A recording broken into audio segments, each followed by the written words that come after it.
Hello and welcome to Aneela's Mic, that's Music Industry Conversations. Today I have with me Navid Lancaster. He is a film composer and sound designer, and also my friend from a very, very long time ago when he was in the band Broken Mirroz. That's right. Navid, how are you today?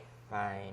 And just to show people how long ago this was, she was our first interviewer, the band, in 1997. I still have the article to prove it. Just before we started, I showed her, the article. We're going to put this somewhere in the description because it's on his website or will be soon.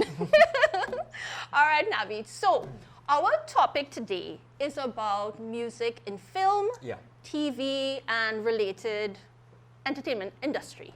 So you as a film composer and a sound designer, let's start talking about this stuff. What got you interested in film composing? Funny enough, it was by accident. I've been in the various aspects of the music industry. As you know and explained, I was in a band called Broken Mirroz. We lasted for about 12 years. I was running recording studios for a few years. I worked in UTT in their Room 303 music technology department for about 4 years. And actually, during that time, I was actually running a live show. Okay. And this guy just walked in, in 2011, with his fiancé time now. He's married to somebody else. And set up his camera, and me and my Makosha self just walked up and said, "Hi, my name is Navid." I had a little makeshift card, gave it to him, and went about doing the sound engineering for this live band. And a few months later, he called and says, "I'm doing a film. Do you want to do music for it?" Now, in my mind, I'm like, okay, this is logical, because I've been doing music for years, recording artists, producing albums, and doing live shows and so forth. So I said, okay, just attach it to film. Turned out that was a learning curve in itself, major learning curve. But that film turned out to be an multi-award winning film. The film is called Buck the Man Spirit. We won People's Choice Award at the Trinidad and Tobago Film Festival in 2012. And then a year later, I did the music for a film called Jab in the Dark, which also won that year. So I said, okay, this sounds like a plan, So from there, I continued and started my career. So I have the guy, his name is Stephen Taylor, to thank for accidentally starting my career in film. Now let's talk about this learning curve. You're transitioning from a musician, from a producer, sound engineer, and this sort of thing, and working on an actual film. So what were the things you had to learn that were different than what you already knew? One, I had to learn that first and foremost, it's not a one-person show. Just because I'm composing a film, and what I teach people in my lectures and stuff like that you're not the star of the show. The director is. Right? So you could write the best piece of work you think for a scene, and if the director says no, suck salt. You have to, you have to, comply. In nicer terms than that. Or not. Or not.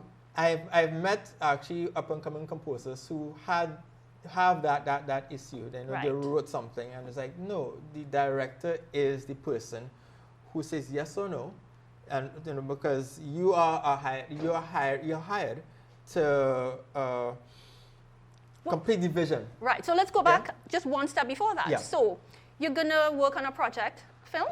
You're gonna have a meeting. You're gonna have a meeting with the director and all these other components of the film. You're gonna script out your how do you call it? You script up, right? Well, basically usually it's like this. And I say usually because depending on the relationship you have with the director, you can get the script beforehand.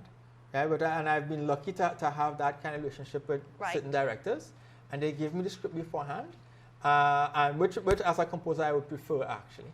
But usually you are in post-production and you're one of the last people to come in. Oh gosh.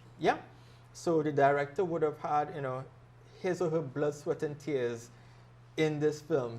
Cinematography, lighting, the dialogue, and everything like that.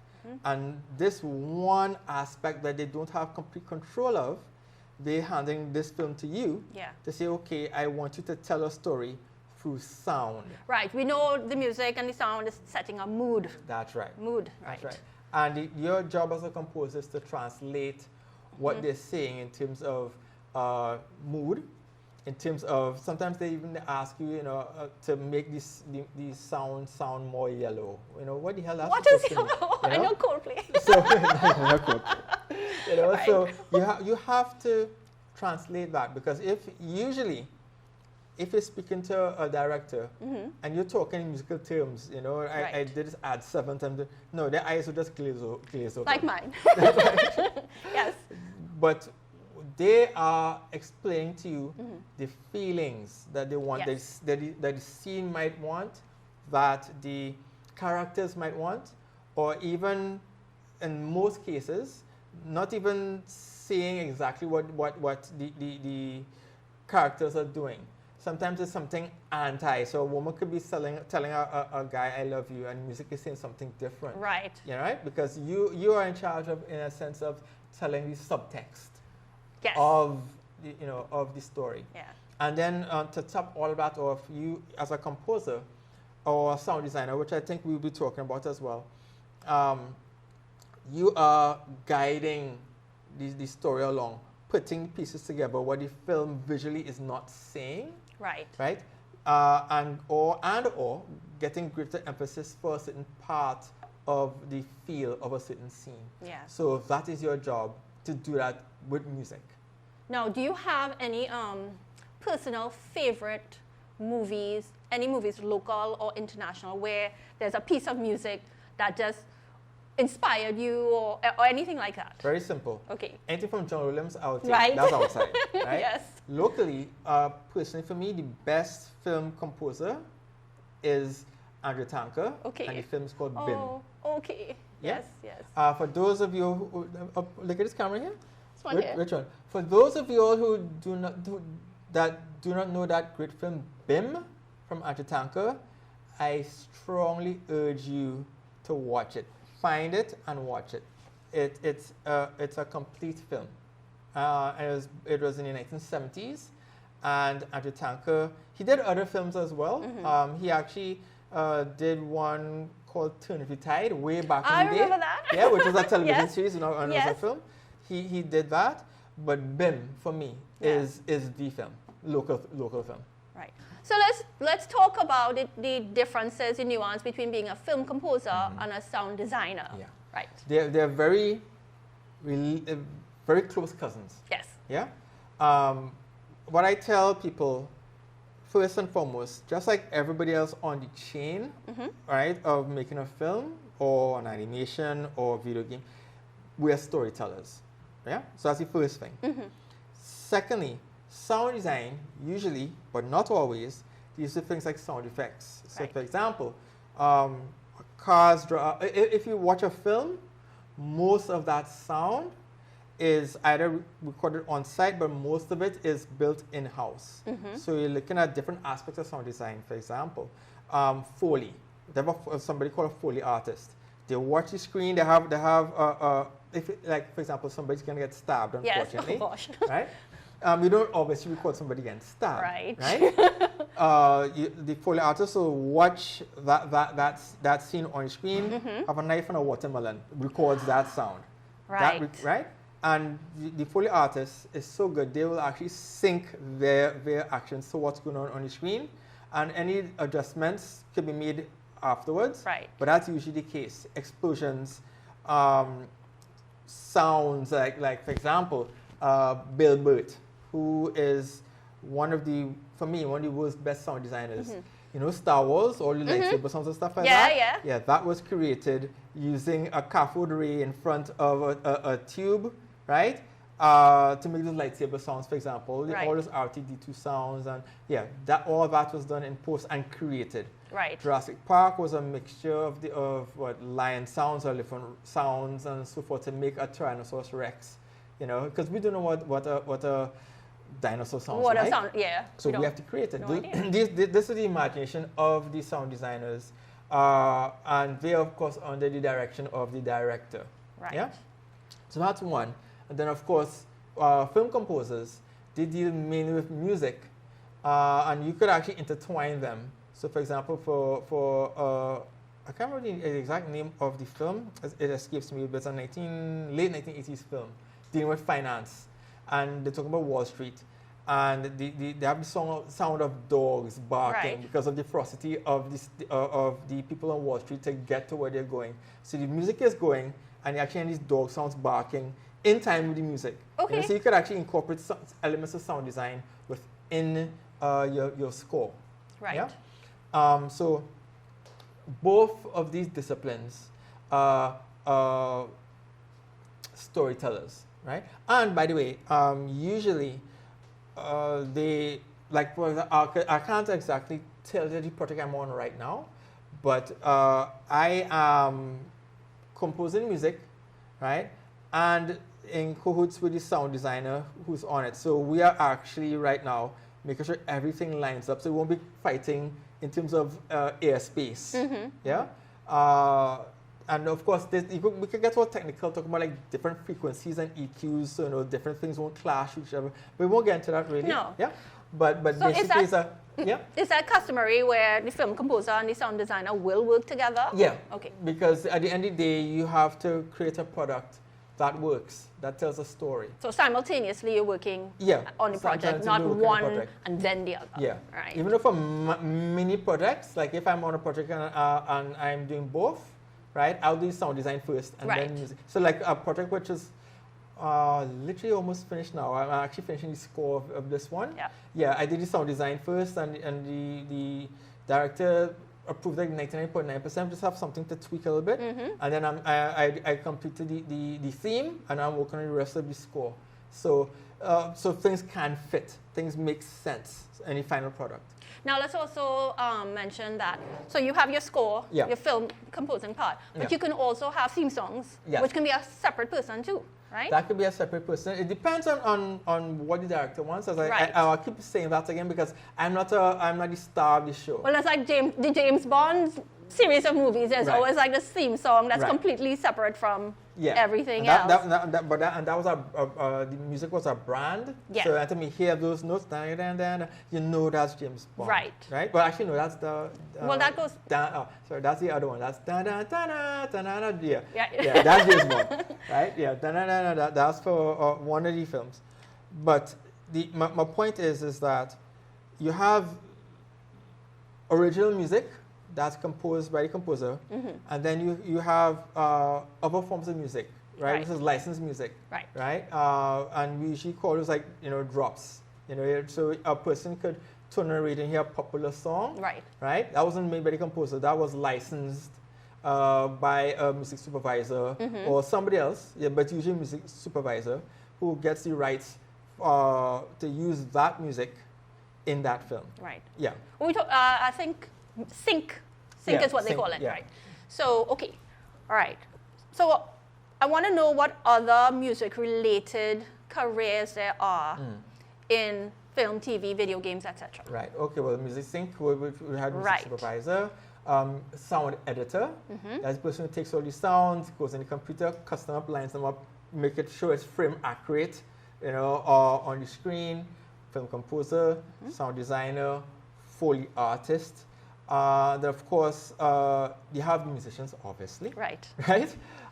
We hope it's not all AI. It's not all AI. Right. And actually, musicians aren't going away anytime soon. In terms. Hooray! Yeah. I'm glad to hear this. We need people. We need actual people. We are people. We need actual speakers pushing air. For the sounds. You can actually hear the difference. Of course, in terms of music still, lawyers, very important. Well, you wouldn't think so, but yes. Yes, very, very important. Yes. And then you have things like the archivists, people who are music rights holders, and all these other various aspects. But in terms of my field, right, it's film composers, musicians, sound designers, Foley artists, and editors. Right. Yeah, that's usually the people I hang out with, my people. Now, how does this work in like video games, in that industry, in terms of music? In terms of music, Video games, it's usually called interactive music. So for example, I'll start with the film first. Usually a film will take you from point A to point B, and by the time you reach the point B, the film is done. Right? Interactive music is different. Interactive music, character could be walking from this place and going to a boss. The music will change, right? But if you walk away from the boss battle, the music changes back to where you were before. Plus, also with, I don't want to sound too technical to leave people out on, out on lurch here, but you usually send a person stems, right? So a person could be walking as they get closer to the boss, another layer of music comes that is in time with that. Then the character goes closer, music gets more intense, and if you walk away, the music decides to disappear. But it's always in time. Plus also, you're dealing with something usually called middleware. Middleware is usually programs like Fmod or Wise, and you use those programs to integrate your music into those middleware, and they'll spill out a code which people who program the characters for Xbox. So what are the labels of people creating those sounds and things like that? Oh, it's usually the same people, sound designers and so forth. But usually the how it's implemented. It's what's the difference between, for example, like a film to a video game, for example. Film and animation is usually the same house. Right. Video games is a little different because you have to usually use things like middleware, which is a computer in language that bridges the graphics, because the graphics on stuff will be interactive, and the sound. So when you put them together, it starts making the game makes more sense. Make things flow, those kind of things. Okay. So let me ask you, what is the industry like right here in Trinidad, in terms of jobs for people in film, in TV, and in video games? Funny enough, video games, not much. Film is small. Usually my way how I approach getting work is relationships. And I guess we'll talk about it because that's a big thing. Now, there are a lot of people who are making films. Everything from your red camera, which is on that end, to your cell phone. Right? So you have that whole gamut. Anybody, in a sense, can make a film. For me, what makes a good film is how well the story is told, and then of course marketing and distribution.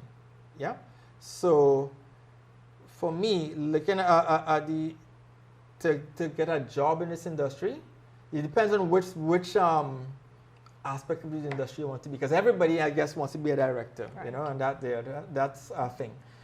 But in terms of my line of work, it only has a few film composers, that work constantly. The local directors, then, do they usually source local film composers for their projects, or do they also go out in the Caribbean or wider? From my experience, it's all over. Even for myself, I've done foreign films as well. So to me, it's just a more case of putting yourself out there, and putting yourself out there a lot, because internet is very noisy. So is there like an annual sort of meet and greet, some kind of coming together where people exchange information, anything like that, or outside that you attend or that is there? Most of the stuff I attend is online, right? Here, we have various film festivals, where I go and, you could say, quote unquote, market my wares. But I've been fortunate also to host workshops.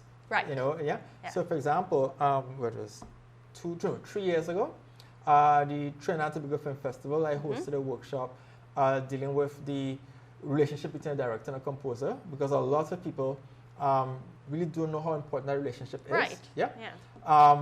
And then I did one similar in the Africa Film Festival a couple years ago. And even with that one, for the past almost 10 years, I did about 8 of their theme music. So it's always back to building relationships. And showing people online aggressively especially since I'm not in LA or Toronto and these hotbeds of film production. For me, it's even more important to get yourself out there online and to market yourself aggressively. Right. You know, which is a piece of advice I would give to anybody who is not in those hotbeds of film industry. So I noticed on your website, Very much. Stage 32, you're an ambassador. Yes, I'm so an ambassador. Explain to us what Stage 32 is and what your role is as ambassador. Stage 32 is the world's largest, and when I say largest, I mean like we have over 1 million people and growing, educational hub for anybody in the industry. Right? So all these careers you mentioned. All these careers and more, screenwriters, producers, everybody, right? And what we do there are a lot of things. First thing first, it's free to join. So yes, people, stage32.com, free to join. Right. Right? And we have free and paid classes, right? We have in various aspects of the industry. Yes. And everybody from students to Academy Award winners are there. Yes. Yeah. We have something called, which I'm active in the lounge section. So you could go to, as a composer, for example, I'm in the composers lounge. Right. I'm actually one of the thought leaders in the composers lounge. Right. Right? You can go there, network with other film composers, go to other lounges where they have directors, producers, and all these other people, screenwriters, and get to know people. Because you would not get work if people do not know you exist. Right. Yeah? Yes, on the base level. You can have the greatest amount of work, and if people do not know you exist, you're not going to get any work anyway. Yeah? So this is a prime opportunity for you to go out and meet people. And they have trainees in Stage 32. It's not just me, right? But you are exposed to a plethora of talent, and it's literally worldwide. How do people, are they very responsive to, interacting with others there? Yeah. Okay. Yeah, but of course, it's always a numbers game. Yeah. With marketing, yourself is a numbers game. Yeah. But every person who I've been at 62 since 2011, if I remember clearly. Yeah, I've been there for a while. And everybody is very kind, very, very helpful, because everybody wants everybody to succeed. Right. It's a great place to network. And what would be like your tips for say I just joined. Yeah. And I'm going in the lounge. Yeah. Do I introduce myself? Do I have a CV? Do I have a reel? What's the first? First thing first, on Stage 32, it has something called Introduce Yourself Weekend. Right. Right, which is like once a month. Yes. Right, and you go there and you introduce yourself, and you see a lot of activity because everybody's introducing themselves and networking. Because Stage 32 is a really, really good networking hub to get to know people. Right. Right. That's one. If you have a CV, no problem. Put it up there. In fact, in your bio, when you're setting up your account, you have space for your bio and stuff like that. If you've done previous work, if you have reels, if you have links, put it up there. Promote yourself. Promote yourself. Yeah. Right? And then this is not only for Stage 32, but for other places, right? Including face-to-face encounters. Right. And something I tell people is actually on my website as well. You do not go there begging, right? We smell desperation like crazy, right? What you do is offer value, right? Major difference. I'll explain that in a second. From my experience, for example, I went to a website, right, called the QTube, TheCueTube, the QTube. It's a fantastic site where you could get low and high res videos, where you can write a score or do sound design, and you have these as reels. People who go on my website, they could go on my video page. You see a ton of those, right? It's run by a good friend of mine, Brian Waters. I've been on his webcast a few times. As, by the way, the only 3 person of color. Awesome. Okay. Yeah. So you go there. If you don't have any other work, you could go there and at least get some material for you to work on. Right. Right. You go to the Stage 32, for example, introduce yourself, and just be humble. Say, this is like my work. This is how I perceive music. This is how I perceive music in a scene or sound design in a scene, and you start working from there. And by the way, these things take time. Of course. They take a lot of time. Yeah. Yeah. In fact, I've been in this aspect of the industry since 2012, right? So I've been in this thing for a while, right? And I'm not even counting the pandemic years per Right. se. Even though those years were actually great for marketing stuff because everybody was home. Right. So yeah, so you could really push your material. But my thing is this, is that if you go to seminars, live or online, and say, I'm a composer, give me work, you're not going to get work. Right. Yeah? That's one. Humility is key, right? Don't be an a-hole, please don't do that. You know, people really, really smell that and they avoid it like the plague.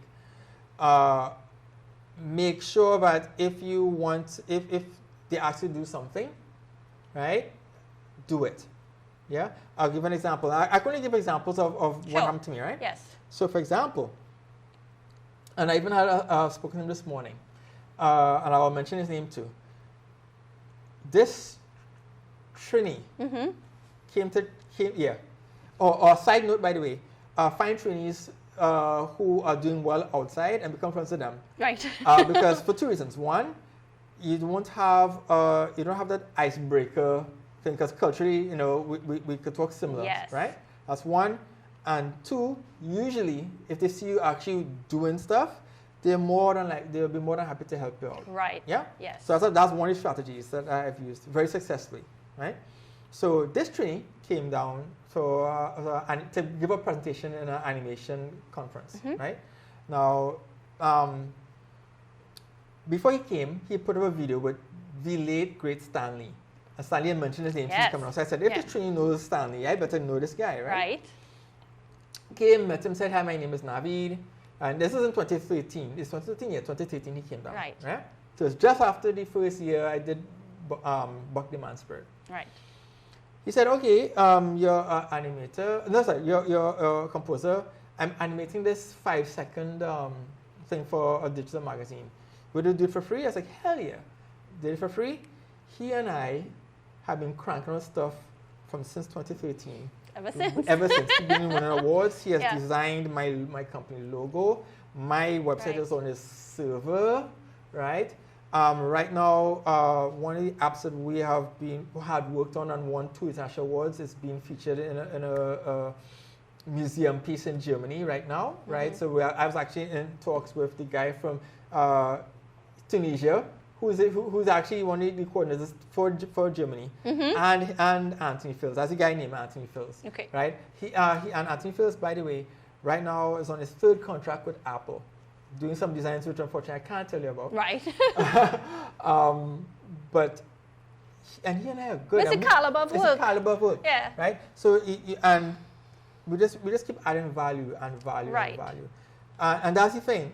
People have to realize that not all free work is free work, right?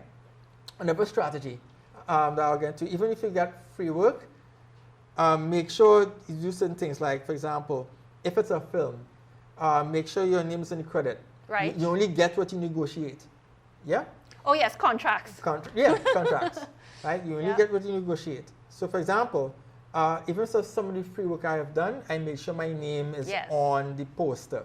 Because one of my biggest gripes as a composer is that composers' names are not on the poster. That don't make sense to me, right? So I make sure every film that I am in, my name is on it. Which, of course, now I take to use to get Promote paid work. yourself. Promote yourself, yeah. And have they been forthcoming in adding your name, or has anybody turned you down and said, no, we're not going to put your name Oh on no, it? I have never been in that situation. Right. That's good. If That's good. people say no, then I'll most likely decline the work. Right. Because I need that for my own. Yeah. You know. Make sure that whatever you do, do to your best ability.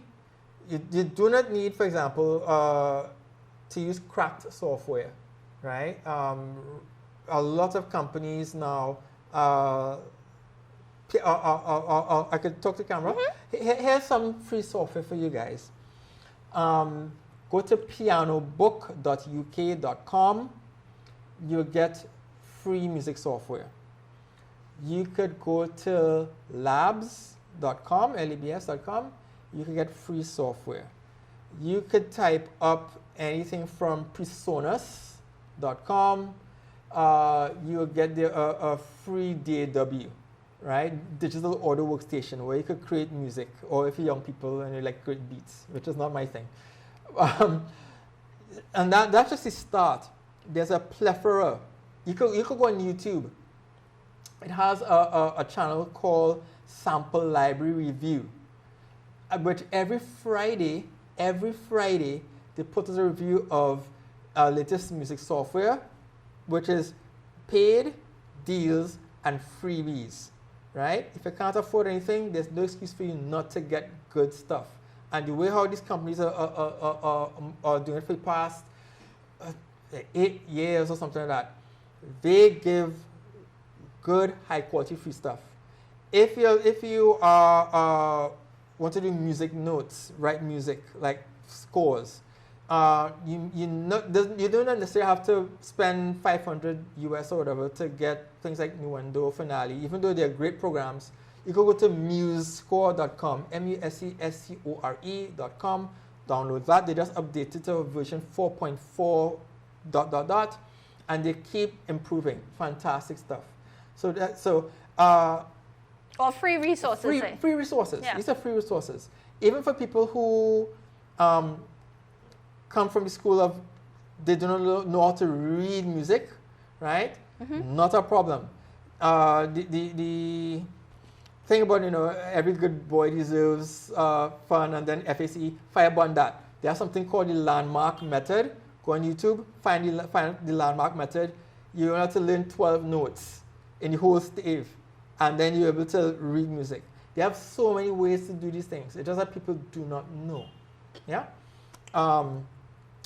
They have a lot of free resources online, a lot of free advice online. For example, I can show you right now. All right, so I know most of you won't be able to see it here because it's kind of far from the camera, but I listen to podcasts, a lot of podcasts, where the best of the best in the world, they drop gems upon gems upon gems. So every time you see me walking around through Port of Spain or wherever, and I have earbuds in my head, I listen to podcasts. So let's start.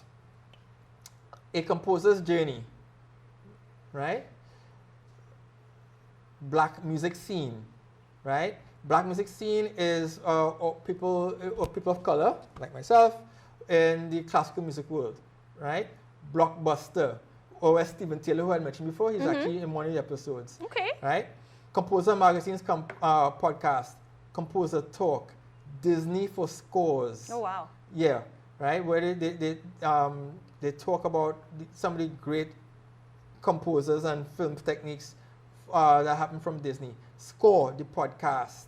Scoring Notes, which is a podcast dealing with music scoring software. Same thing I was talking about, Sibelius, Finale, MuseScore, Dorico, all these, right? Soundtracking with Edith Bowen.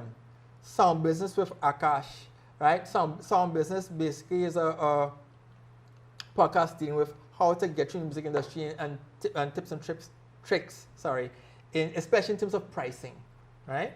Soundworks Collection, the QTube, which I had mentioned before, right. The gold standard, GOULD, the legacy of John Williams. Of course, I have to listen to that. So we can get a list of a lot of these. I can listen to it, and we'll insert it on the screen. Yeah. So I wanted to also ask you about the importance of being on the National Registry of Artists and Cultural Workers and how that helps. Yeah. Yes. One, it's adds prestige to my work. I'm actually right now reorganizing some of my new stuff, my new stuff to reapply because it's every 5 years, and I realized my 5-year term was up, so I have to send some more stuff. Right. And this will be my 3rd time on it. I'm proud to say in that aspect, I was the first person to have sound design. Okay. Yeah, on it because when I sent them my stuff for sound design, they didn't know what sound design was. Oh gosh. So I had to, no, it's fine, it's fine. So I had to show them what sound design was, Yes. and I had a couple of people in the music industry said, yes, this is what sound design is. So It's real. It's not a made up thing. It's not a made up thing. And then of course when I got the certificate, I asked them, am I the first? I said yes. So I put, of course, Wow. being a marketer that I am, I blazed that on my social media. That I'm the first. So what are the benefits of being on that registry? It's simple. Right. One is that it gives you a certain amount of prestige and recognition by the state. Right. Yeah. Like you're an ambassador for the country. That's right. In terms of taxation, right? People who hire you could use that as a way to reduce their taxes.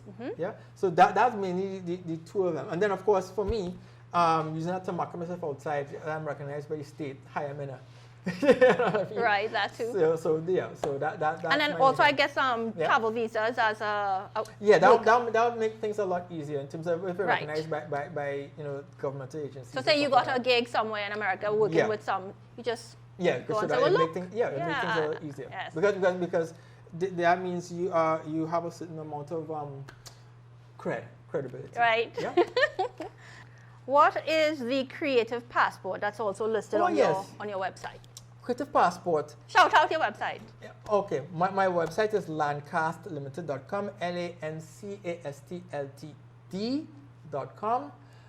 When you go there, you're going to see a lot of stuff, a lot of past work, a lot of blogs giving advice, some blogs with behind the scenes of how I create certain things, and of course, my resume and other links to my social media, of course. Right. Yeah, so Creative Passport, it's still in its final stages of implementation. But basically what they're doing is that instead of having your info on all these various websites and LinkedIn and so on and so forth, to bring everything into one coherent place. Okay. So that means that would be inclusive of if you have a agency or management, if you have a collective agency. So for example, I am a member of COT and also BMI, for Right. example. So when you're sending your information to any entity, you just say, here, click that link instead of sending a lot of links. It's recognized by UT. I don't know if you're familiar with what UT is. Nope. UT is it's recognized in Europe for using biometrics. It has your age, your various IDs, different national IDs, and so forth. And it's mainly used in Europe. Yeah, it's not quite implemented in the Caribbean yet. And that's specifically for film workers or No, well, or what? Basically, it's for creatives in the music industry. Okay, Yeah. right. Yeah, so I like to get myself affiliated with a lot of, Yes. well, I did a research. Yeah. So, a lot of these local and international. Absolutely. Yeah, because it makes your life easier in moving in certain Well, you're not circles. going to just be a film composer here. You want to have That's work right. done with other agencies That's right. and creative houses out there. You Yeah. want to work with the big stars and that sort of thing, right? So what's been one of your favorite projects in the past? So let's not talk about the ones that you can't talk about. So Yeah. yeah. But Buck, of course, which is Of course, which started yes. it all. Immune. Okay. Right?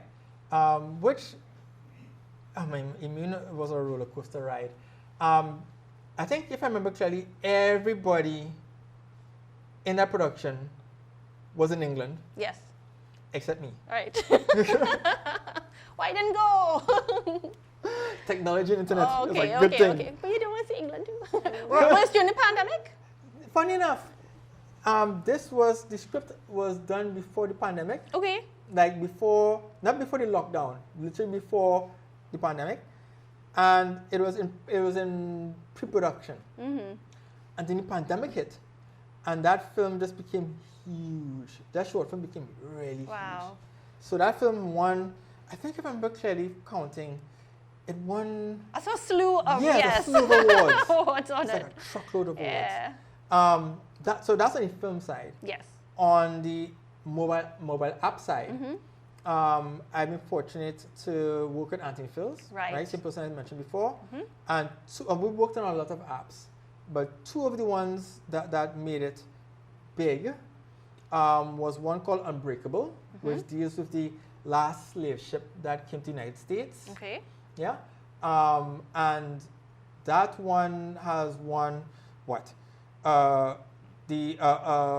One silver medal in the international. Oh, which one?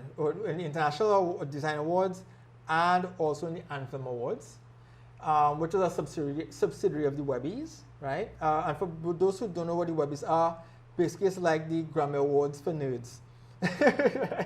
Basically that's what it is. And then we did one before that as well, yeah, which also won a slew of awards. So I like these kind of aspects of my industry where you could take music. Music is not just for film. You could take music and chuck it in these different aspects, whether it's gaming, app design, film, animation. You know, I tell people that people want to get into the music industry, that's great. But if you just want to do it to be a soca artist and be on stage, then you're really restricting yourself. That's a bottleneck. Well, that's why I wanted to talk to you. Because you started as a musician and then you've worked your way through all these... And there's some musicians, as you know. Yes. I started as a people, I know I don't look like it, I started as a rock musician. Yes, that's true. Rock. Yes, rock right. in Trinidad. Rock in Trinidad. It's a lifestyle somewhere. Yes. But yes, so that's why I really wanted to talk to you, Yeah. because you have gone through that whole journey. That's right. And to get to this part, and you've done so much too, you know. Struggled, like you said, dealing with personalities, dealing with egos, forging friendships, and trying to get your body of work noticed, and then build upon that and get more work. That's right. Right? And as you say, treat people as people and not like little slaves or not like, you know. It's very, very important. Very, very important. Right. So let's, any other bits of advice you want to give for people who want to get into the film and TV, specifically here in Trinidad? Okay, first thing first, something that even the great people in the podcast say, prepare to at least devote 10 years to get things going. Wow. That's the first thing. Wow. Right? This is not, especially in a country where the arts are not as respected as your loaded doctor or lawyer. Yes. That's the good. Well, you know. And during the pandemic, when everything went to hell in a handbasket, everybody sent to artists to save them. Yeah. You know, for them not to go crazy. Right. You know, so go figure, huh? Well, even the artists themselves. Yeah. Right. Yeah. You know, so that's the first thing. In Trinidad and Tobago, and I'm appreciative to you and to any artists here, being an artist in Trinidad and Tobago is hard, yeah? And especially if you're not doing the approved way of being an artist, for example. If you're not doing a soca artist, you know, or what was that, Trinidad artist? Oh my gosh. Yeah? Or any of those things. If you're not doing those approved, quote-unquote, ways of doing it. Or the festival music. We call it festival music, yeah. Then things get a little dicey. You know, in terms of you know, food, rent, you know, absolutely, sanity, yeah. But for me, when I realized that this was my calling, and I'm not talking about just the film. Film came after, but just music in general. Right. Right. I just realized I just had to bite the bullet and do it, because nobody's going to fulfill my dream except me. That's one. Two, you would not believe the amount of difficulty you're going to get, not just only from quote-unquote enemies or frenemies or whatever, but well-meaning people, and then also your mindset as well, because trust me, they will have dark days and dark stretches of days. Right. Yeah? Where self-doubt is going to be the biggest thing, you know, that you'll be fighting up against. So for me, for example, how I deal with that is, and it's in this order: prayer, meditation, right, working out, and swimming. Yeah. Yeah. So because that to get your mind off of certain things, and then if you're like my mindset, when people be negative towards you, you just become successful just out of spite, just out of bad mind. Well, you're living your dream. And living my dream. And becoming successful. That's right. Right. That's right. And the funny thing is the higher up I go, it's not to say that it gets easier, but you realize certain patterns, and you know, okay, if people do this or people treat people a certain way, avoid those people. If people want to help you, but they want to, but they have a certain mindset, no. You know, you start to gravitate towards people who they're not only just like you as a person, right, but they want to help you. You know, and I have met a lot of people in my journey so far that I'm fortunate to call my friends. Not just here locally, but like people from, they're a friend of mine, I can mention his name, Roger Ryan. He and I tight. He's a trainee again. Then he comes down here, I have to buy my roti. Of course. I have to buy my roti, Yeah. you know. Right now he's in Berkeley, Dubai. Yeah? Teaching music. Yeah? So, and he and I are real good friends. We talk a lot. Anthony Phils, who I mentioned before, he and I, we talk like twice, 3 times a week. And by the way, he and I haven't been in the same physical space since 2013. Huh? Wow. Yeah. Wow. That's how these things happen. We build relationships. And there are some people who unfortunately I can't mention. Like Disney and a few other people. I can't mention their names. But we are always in contact. So it's a case where, as I mentioned before, you don't go begging for work. Right. You create value. That's all it is. Create value, and it says you're creating value, and then they have time, right? And that's the main thing. So if you're not willing to be the last man standing, yeah, then there's a problem. Then this industry, especially in the Caribbean and especially in this particular country, is not for you. Well, there you go. So it's all good. Let's see what else can we talk about here. We are going to talk about you. Oh boy. Oh no. Back in Broken Mirroz, back in the day. Back in the day. Just a fledgling musician, Yes. bedroom musician, writing your little things and, Broken Mirroz. What do you remember from back in the day? Oh God. All right, so Broken Mirroz basically started like this. When I discovered that music was my thing, and I used to sleep with the guitar on my bed. Oh. Yeah, I know. Did your guitar have a name? You don't have to say. Shut up. I just said OB. I ain't gonna say anything else. Okay. I called her right. OB, but Right. I ain't gonna mention what the OB means. Can't be Sheldon. No problem. Well, I just know that musicians name their instruments, so just like people name their cars. and by the way, she's retired, but I still have her. Good. Yes. Yeah, I'm not gonna sell that. That's part of me. Yes. But before that, I had a nylon string guitar, and that's the one I was. That sounds weird. That's the one I used to sleep with all the time. Navid, you said this. Yeah, I know. I said it. So I used to be playing guitar and practicing for about 18 hours a day. Something. I was really I was really possessed. Okay. I was really possessed with guitar. And Music Jumpy. And that's the next film. And then I started giving guitar lessons. Okay. And one of the first people I gave lessons to was Sheldon. Right. Yeah. And then Sheldon mentioned, okay, let's start a band now. I was like, cool. What's the name of the band? And the other time I used to dismantle stuff. I know the cameraman would really hate this because I used to dismantle cameras. I used to have cameras and all kind of stuff by me. I used to dismantle stuff just to see how it looks like on the inside.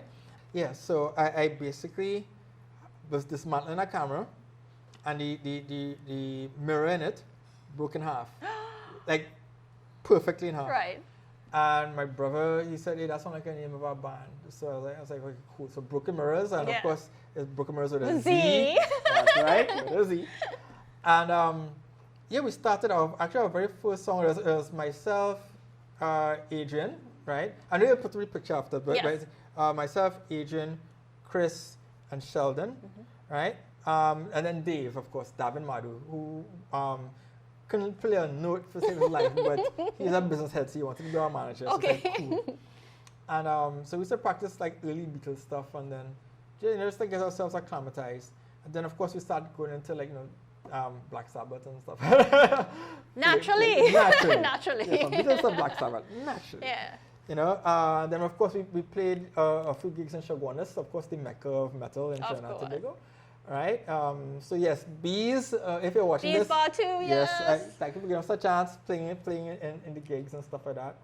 And then throughout the years, of course, lineups changed, people migrated, you know, Adrian left, went to the States, but and then we put out our first album, right, called The Eighth Year.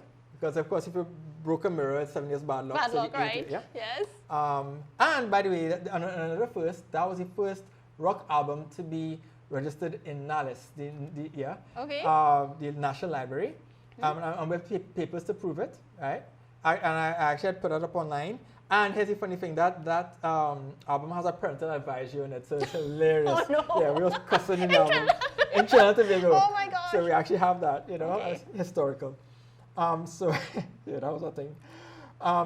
So our last lineup was with Marvin Haywood, who's a fantastic keyboardist. Actually, he auditioned for Broken Mirroz by playing the theme song for the X-Files. So when I heard that, I was like, I want that guy in the band now.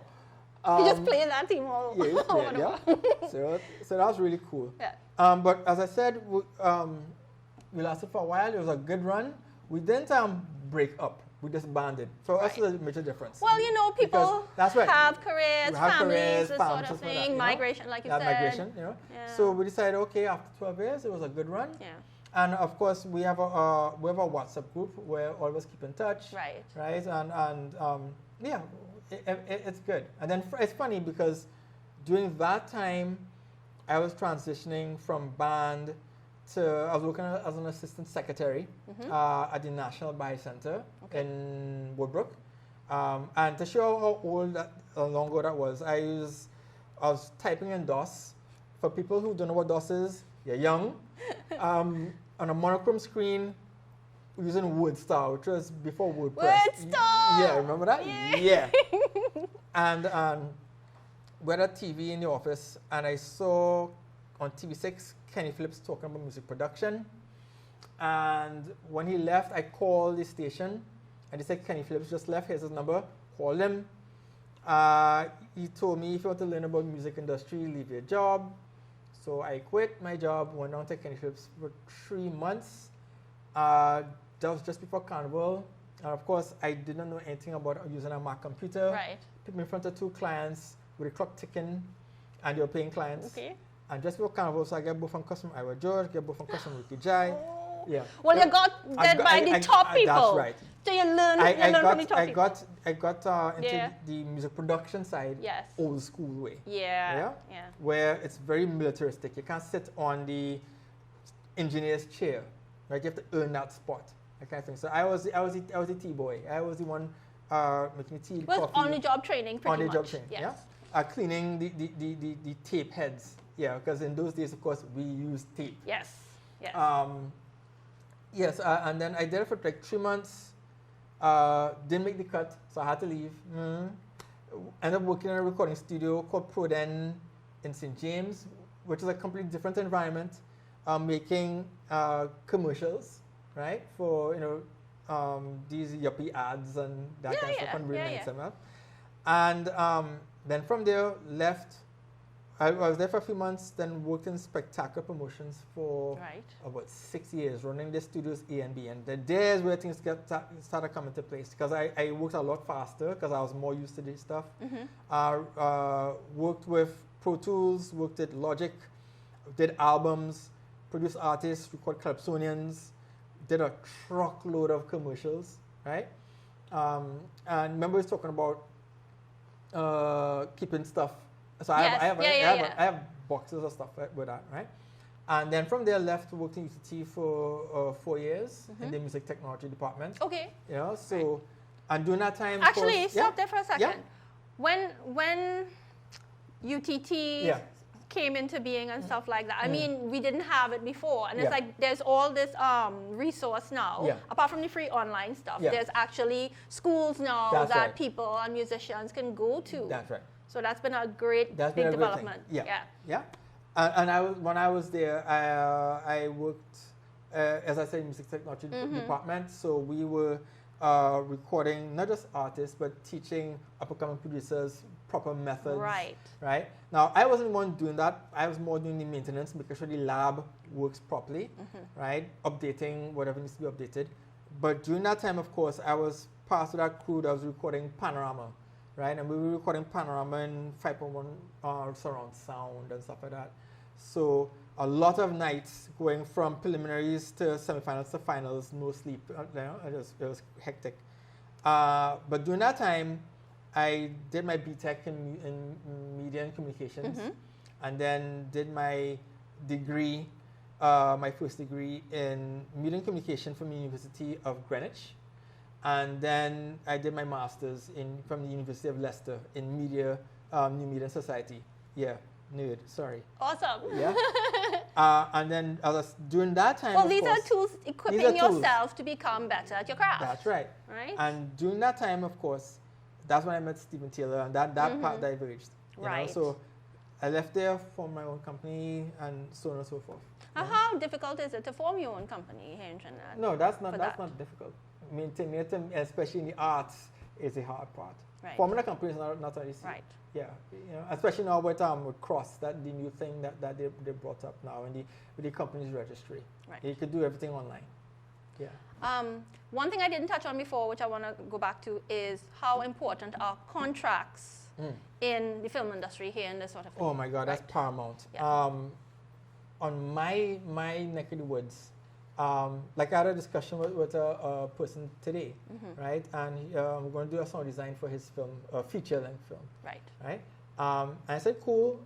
Even though we had initially discussed it, before I do anything else, well, his physical file, well, digital files, I need that NDA, So this week he's sending me the NDA. Right. Yeah? In fact, for me, I don't do anything without an NDA. Right. Whether I come at the very end of the post-production, right, or if I get the script beforehand and I read everything, I don't do anything without NDA first. And then I also have another contract usually saying that, certain things that I want. So, for example, besides, payment, obviously, and terms of how I'm being paid, my name has to be on the poster, for example. And usually any other promotional stuff, my name has to be there. Right. And it works for me as well, because while they're promoting the stuff, I put in the stuff on blast to promoting myself and the film. Right. And I know you're more into Facebook and stuff like that, but I'm almost on every media except TikTok. Yeah, no, you use every social media platform that you have at hand. That's right. And this is inclusive of like things like Blue Sky and all these other things. I use them all the time.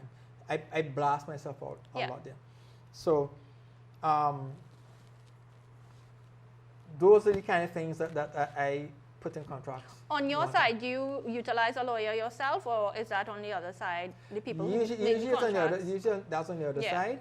But I have some standardized contracts which I use, right? Are there templates available somewhere? There are templates available. A good source of templates, for example, it has this, I could call him, it's a private group on Facebook called Perspectives, right? It's a film composer group. And yes, the reason I say it's private because it has Hans Zimmer in the group and other high-end people. Woo! Right, and that brings back to the same thing. They have rules, don't bother these people, right? So like I will write something. Number one, number two, number three. Do not bother the people. Don't say give me work. That's right. They have very strict rules in these groups. Yes. Yeah. We'll put the link somewhere in the description box. Yeah. And in that group has templates where you could use. Also, Stage 32 has things like that. It has other places. So you have these standardized templates that you could now tweak to get things. And of course, contracts and as you know, all these things are negotiable. But what I like about, especially where I'm at this point, is that people understand where I come from one time, right? As soon as we start talking, even sometimes with discussions, right? Things in my hand, I say, okay, I don't take it anymore. Give me an NDA first. Right. Because I don't play with people intellectual property. You know, this doesn't even happen in the music industry here. I know. Everybody's just like, and I don't know what's going on with the contracts either. So, yeah, it's very important to have, as well, we know film is big money too. Yeah, yeah. You know, entertainment industry, and it's not just here. Yeah. That's why it's called music business. Yes. That's why it's not music art. It's called film business. Yes. Yeah, it is a reason why it's called that. You know? Now, what would you like to see done to help creatives in the film industry here? What can be done either through government or private entities? Okay, so no names. Correct. Actually, What would you like to see if you could just wave the magic wand? Wave the magic wand. For the general public first, I would like to see films taken more seriously. And I come from an era where I'm not talking out of the ether. Yeah. It actually had that back in the day. And I'll give you examples. As I mentioned, Tide, which was before. We like to see ourselves in the late 1970s to 80s, right? Even in the 90s, I think, with Woodford Park, I think, had that. We like to see ourselves. So you have Tide, you have No Boundaries, you have, and these are television series which became films. In fact, No Boundaries actually just recently became a film again. So are you trying to build up to say there should be more local content? There should be more local because content. in music, we're trying to still get 50% airplay. Yeah, but for some strange reason, it's much easier to do it in film. Yeah. Because we like to see ourselves. Right. We're more as far as I can tell, we're more visual people. So is there like anything like that where it's like we should have 50% local content on? Not yet. Not yet? Yeah. Even in the days when we had that, meaning when TTT was the only game in town. Yeah. Right, and we still were under the British influence because you know we had a lot of British TV back then too. Even though as far as I could tell, that because I was like 8 or 9. Right. As far as I could tell, I didn't have any contracts saying they have this certain percentage of local content. At least we had a general feeling of we like to see us. There were game shows There too. were game shows, play a card, right? Yes, oh my God, actually that was fun. And young people were just like, I loved it. People were just like, we are old. I remember there was like a music show too where the school children would go on there and that's local content. Yeah. Well, anyway, so let's go back to on TV and what you would like to see happen to encourage all right, well, the growth of the film industry here and the music related part of it. I know Filmco, and I think Filmco is still operational. They were really pushing for things like tax, for importation, tax breaks for importation of exemptions and whatever. Yeah, right, yeah, of yeah. equipment. But I think that's in place, isn't it? Some of it. Not really, you know. Okay, all right. Yeah, things like that. For local, I'm talking about not just TTT, TV6 and all these other stations, to encourage local content. And I'm not talking about local content meaning it has to be a bacchanal kind of thing, which I really, of course not. I really, that's so not just us.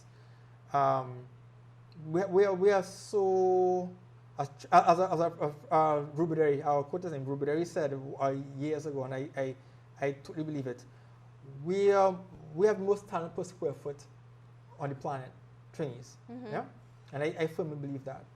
So if you're doing a television show, it's not just a bacchanal thing, right? We have so many more facets than just bacchanal. Of course. Yeah? So I would love for the local television stations to portray that. And if I'm not clear, we usually have it back to front. We have to pay television stations to air our content. No, it's supposed to be the other way around. Yeah. Right? Which means, of course, advertisers has to come in, which means proper product placement of products in shows have to come in proper. Not just say, if you have for example, a corned beef thing there. Oh, look, that corned beef. No, just put the product there with the name of it, people will get the hint. Yeah. You know? So the monies could come in. And then the general thing is more respect for who we are as a people. And I can say that because we used to have that in terms of local airtime, right? I come from that era. I've seen that. And yeah, just that's the main thing I think. More people have to realize that artists have value. Yeah, the arts have value. Absolutely. Yeah, it's not just entertainment. Yeah, we have actual livelihoods that could be made from this. There have people who are way talented than me who have passed away doing stuff, you know, and they won't respect it until, you know, they die, and then you get a week of remembrance and then poof, right? No, that's not right. In other countries, man, they load their artists. And that's what you know, the brain drain. It's not just intellectuals. Well, look at all the awards and all these things, and yeah, you know. So I would really love while they're alive, making stuff. Yes. Yeah. So I would really love for the film industry, music industry, but more the film industry, which is more where my talents are right now, to make sure that the creatives, because trust me, it's not. They have a lot of us. It's not just me as a It's not just me as a film composer. I'm not the only film composer, for example, in this country. Right. They have a lot of us who want to tell our stories, and also it doesn't necessarily mean to do folklore. That's low hanging fruit. That's just low hanging fruit. That's just like saying Trinidad is only a festival island. That's you know, right. There's so much more that happens here. So much more. Yeah. Yeah.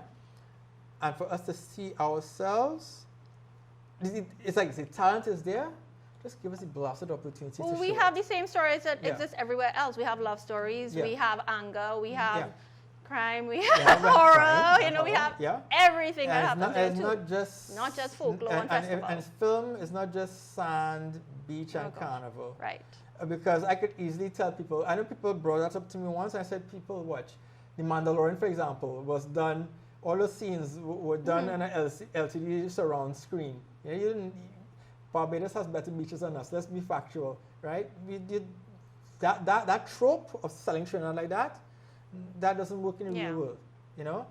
And folklore is cool, but that's just low-hanging fruit. We have much more than that. Absolutely. Yeah. Absolutely. And once the higher ups, because I know they have a new board now or something like that came up. So I know they've incorporated film, music, and fashion into this board. I hope if the members of the board are watching, and I know a couple of members of the board, that this now is the opportunity to really make a mark of how this generation, the generations after, filmmakers and creatives can make a really good living telling stories that appeal not just to a niche market, but also to a generalized worldwide audience. Yes. Yeah? And it's not to say that we're running out of talent. For example, UB Film Program, they just started. I just saw the ads. They have a new crop of students coming. I did a couple of lectures in UB Film Program. They have gaps in these things. Get people who are trained as music supervisors, for example. Get people who are trained. I know they have 1, 2, 3, 4, I think, 5 entertainment lawyers in this country, right? We need a few more. Get people who will literally give filmmakers a chance to show their wares and have proper workshops, and not just I need a work, you know, but how to provide value for the long term. I'm willing to do that because I've been giving lectures and presentations, not just in film festivals, but also online, right? And people could go to my Instagram and see stuff, blah, blah, blah. And or even go to my blogs and see me talking about it. Right. Of how things could be done, of how some things could be achieved. I don't have all the answers, right? But I know that some things would be easier to reach if they put the government stamp on it. Yeah, I have done such and such and such, and met certain people online or face to face because I just like to market myself. I'm a marketing peon, right? And I bring value. But they have certain things that will, government stamp will make things a little easier and the process easier, and not just for me, but for everybody else in my my wheelhouse, meaning the film industry. Right. Yeah. And music industry. Right. Yeah. Right. And animation and gaming industry as well. Well, yeah, the entertainment industry. Yeah. So I think that's about it in terms of what I wanted to cover. Just if there's any at all, any last closing words for creative people who want to get into like film scoring and that sort of thing. Like, okay. Yeah. If you want to go into film scoring, listen. What? Just talk to the camera, I guess. Yeah. Great. Yeah. All right. So here's the thing. If you want to get into film scoring, first thing first, don't listen to film scores. That's the first thing. Listen to a wide, and when I mean wide range of music. You may or may not like some of the stuff, of course, no problem. But if you want to have ideas of how to do certain things, or to draw inspiration, what instruments to use, how various productions are put together, stop listening to film scores exclusively. That will not help you, right? Because you do not know what your director might want. And if you are not able to pull it off, tough. That's one. Two, develop a broad back and a thick skin. Because your ego, if you bring ego to the equation, you're going to get hurt a lot. Right? I have in some of my presentations, I have shown people rejection letters, right, from directors, right, where I didn't get the work because I couldn't cut it, right? Or I auditioned and they said, nice, but we're looking for somebody else, right? So I'm not saying this out of theory. I show people actual stuff that has happened. Also, develop a strong work ethic. Take care of your health. When I was younger, I used to I sleep when I'm dead. No, that don't work in the real world. Take care of your health. It's very important for you to get some sleep. Not even some sleep. Right now I have a smartwatch. I try to push 8 hours every night now. Yeah. And then of course the exercise. If you're into prayer, do it. If you're into meditation, do it. Read a lot in terms of different techniques, and because there are certain things that will get you out of jams fast. Learn your instrument, right? If you're playing guitar, the guitar handbook is another thing. Get that book. It doesn't tell you just how, but why. Once you learn why to do certain things, then your fretboard is yours. They have one called the piano handbook. If you can get that as well. If you're playing piano or you want to learn to play piano, they have a 3-video series, highly recommended, called Piano for Life, right? Get that. You can go to pianoforlife.com and you can see it.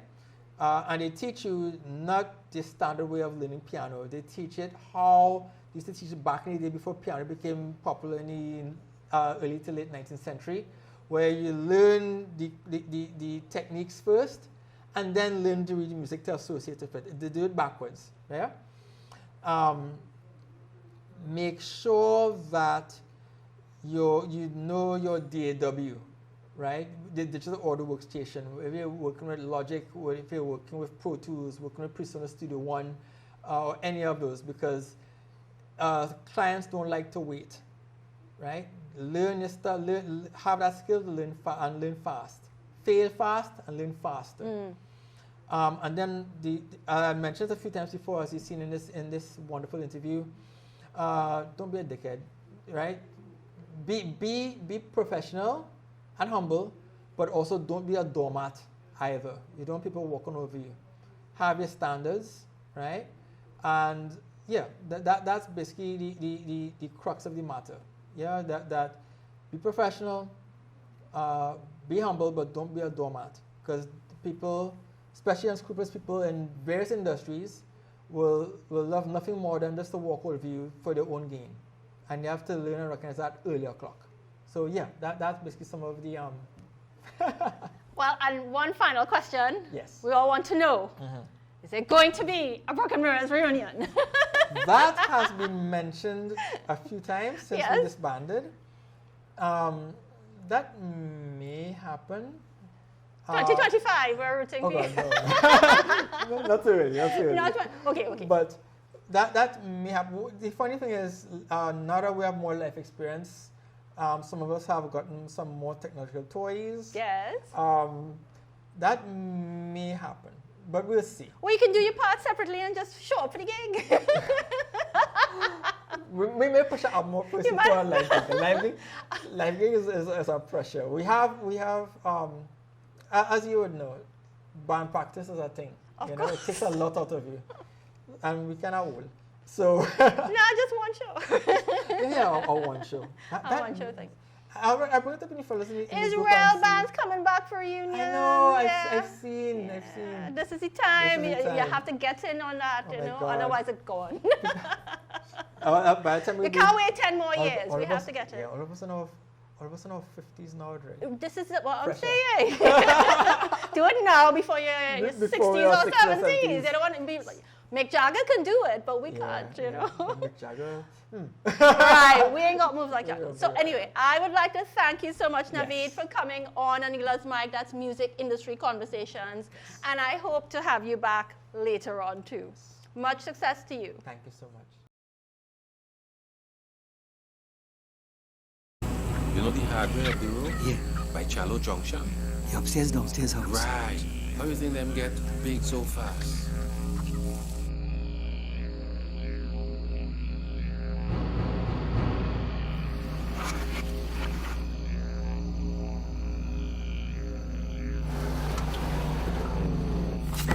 You had to feed it on timing. You want it or not?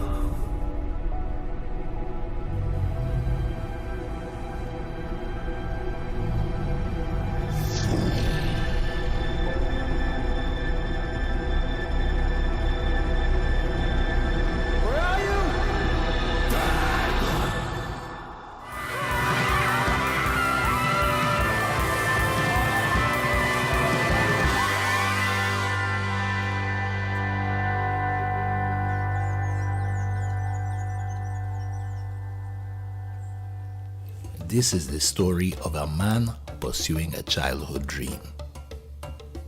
But it is also the older story of a drum that was changed into something different, the pan.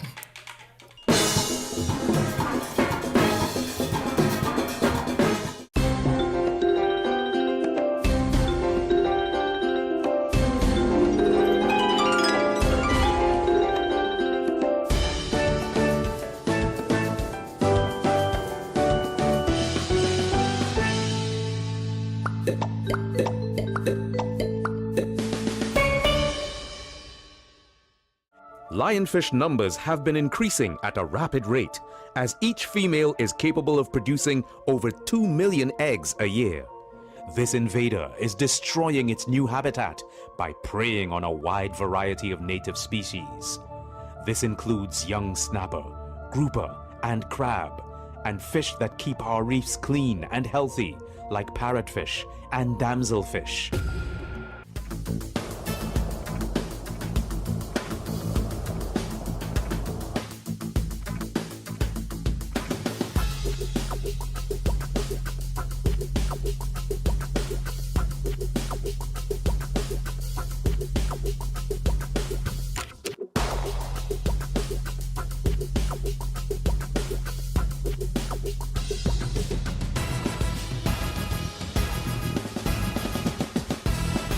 That was Navid Lancaster's Black Site from the Night Trilogy mixtape series.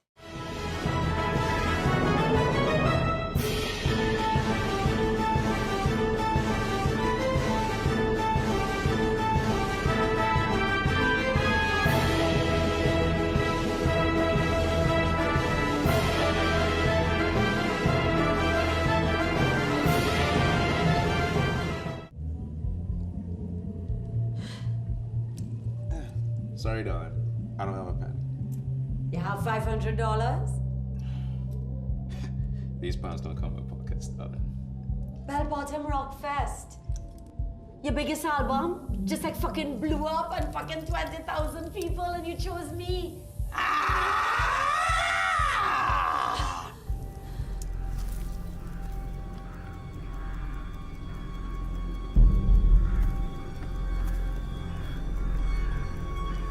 How far along are you? 18 years. It's brave of you. So many die of birth now.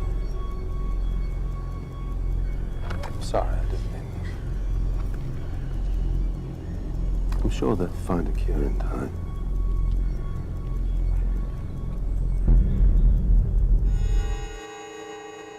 I needed euros. I don't want to go back to quarantine. I just needed a place to hide. But don't worry. I found a place so close. I can hear you breathe. Call me.